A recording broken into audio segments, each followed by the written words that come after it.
দিয়েছিল গত শুক্রবার পবিত্র জুম্মা শেষে আমাদের ওসমান হাদী ভাইকে একটি চক্র পূর্ব পরিকল্পিতভাবে হত্যা করেছে।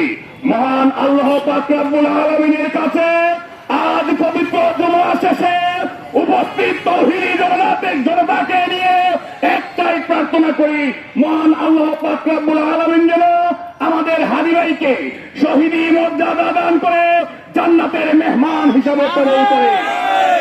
আর এই শ্রীমঙ্গল চৌমুহনী চত্বর থেকে বজ্রকণ্ঠে হুঁশিয়ারি দিতে চাই, পূর্বে এই দেশকে মেধা শূন্য করার জন্য 16 ডিসেম্বরের পূর্বে 14 ডিসেম্বর আমাদের দেশকে মেধা শূন্য করার জন্য এই চক্রটি আমাদের সাধারণ বুদ্ধিজীবী এবং আমাদের অনেক শিক্ষক, নাট্যকার, গীতিকারদেরকে হত্যা করা হয়েছিল, তার ধারাবাহিকতা এখনো বিদ্যমান। এই ভারতের তাবেদারির বিরুদ্ধে বজ্রকণ্ঠে আওয়াজ দিয়েছিল আমাদের শহীদ আবরার ভাইকে এই বিপদগ্রস্ত ছাত্রলীগের সন্ত্রাসীরা কিভাবে হত্যা করা হয়েছিল তা আপনারা অনলাইন অফলাইনে দেখেছিলেন।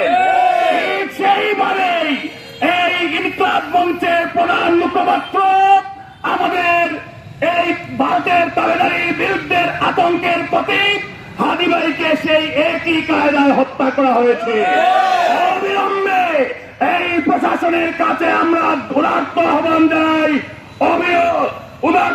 জানাই, সেই হত্যাকারী যেই হোক তাদেরকে প্রকাশ্যে দিবালোকে বিচারের আহ্বান জানিয়ে আমার বক্তব্য এখানেই শেষ করছি। যারা উপস্থিত হয়েছেন সবাইকে আমি আমার ব্যক্তিগত পক্ষ থেকে ধন্যবাদ এবং কৃতজ্ঞতা প্রকাশ করছি। আসসালামু আলাইকুম। ধন্যবাদ জানাচ্ছি।